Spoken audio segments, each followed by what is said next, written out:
Hello, YouTube. Hello, vinyl community. My name is Tim, and I'm coming at you from beautiful Berkeley, California.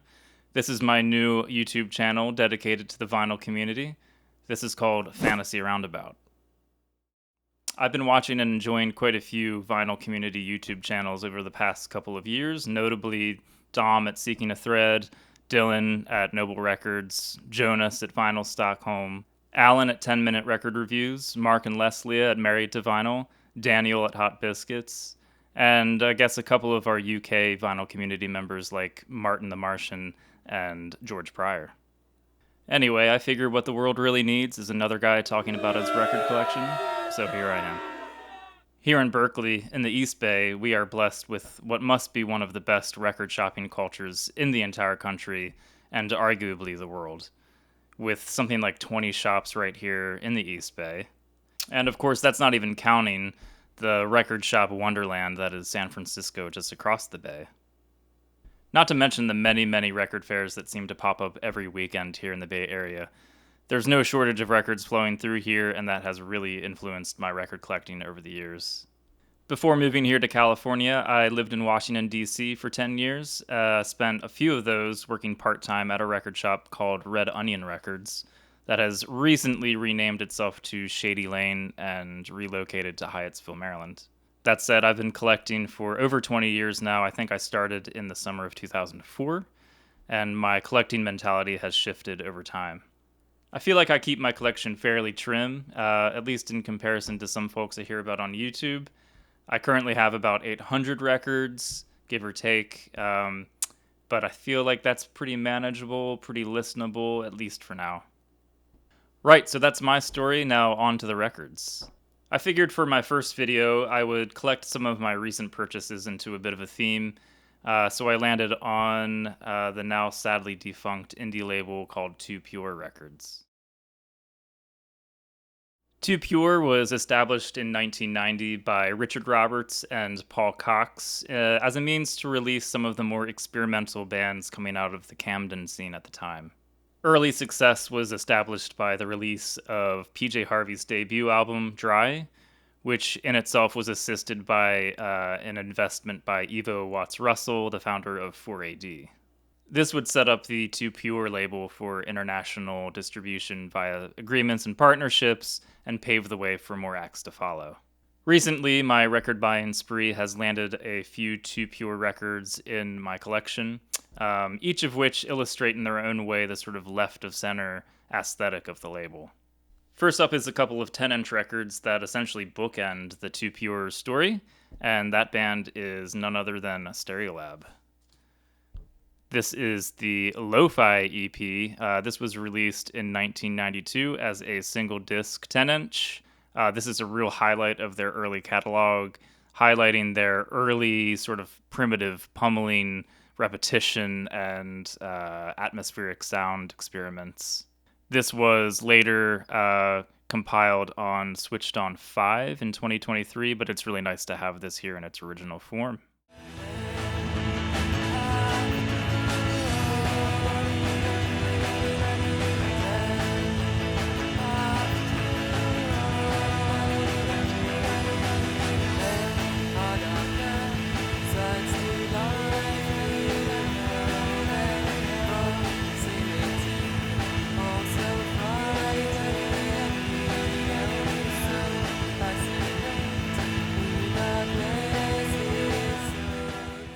Fast forward 14 years to 2006, Stereolab is still chugging along pre-hiatus, showing no signs of really stopping, and they come up with Fab 4 Suture, which is a double 10-inch, again on Too Pure. Fab 4 Suture essentially collects 3 separate 7-inches released prior to this. I think this works really well as a set, and I think that was the intention all along. Again, this is much earlier than the Lo-Fi EP, and their sound has changed dramatically. Here, this is really emphasizing their micro polyrhythms and rich multi-part arrangements.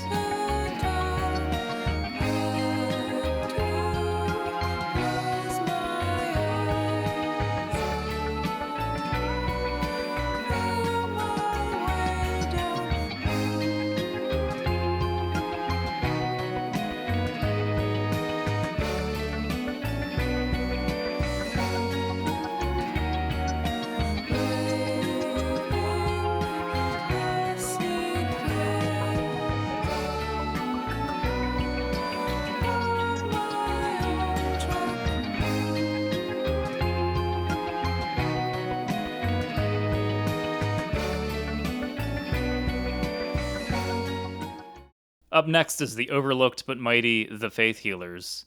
The E in the leading article apparently nicked by the Hypnotics. The Faith Healers were the very first signees to the Too Pure label. They also shared a drummer with Stereolab in Joe Dilworth. Anyway, they have just 2 full-length records, and amazingly, neither of these have been reissued. Kind of surprised by that. They are bangers, in my opinion. This one is 1992's Lido that has an insane cover of Can's Mother Sky.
And then 1993 was Imaginary Friends.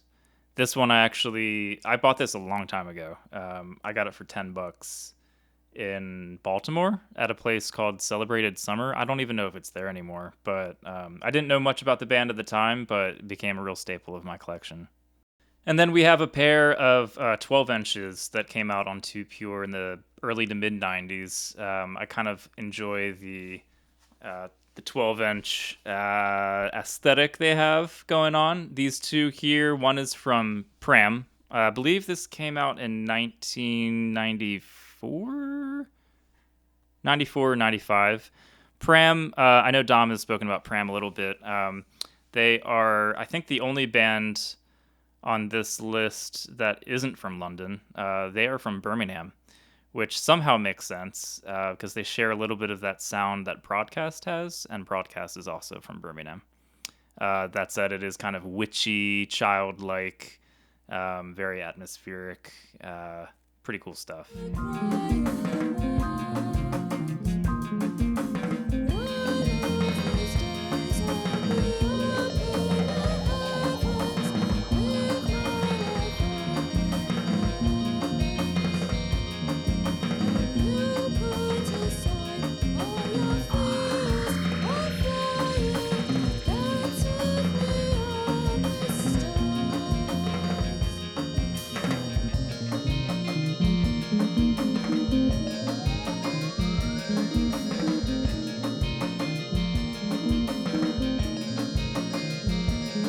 And then in 1993 here, this is Seafeel.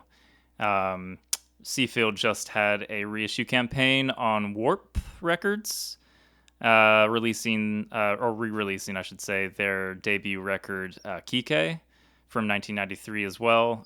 This is called Plain Song. This comes from that record.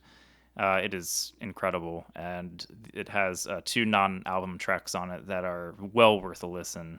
Very, very hypnotic, pretty cool stuff.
Other notable acts on the Too Pure label over the years, aside from the aforementioned PJ Harvey, include Mouse on Mars, Moonshake, and Electrolane, which is one of my favorites.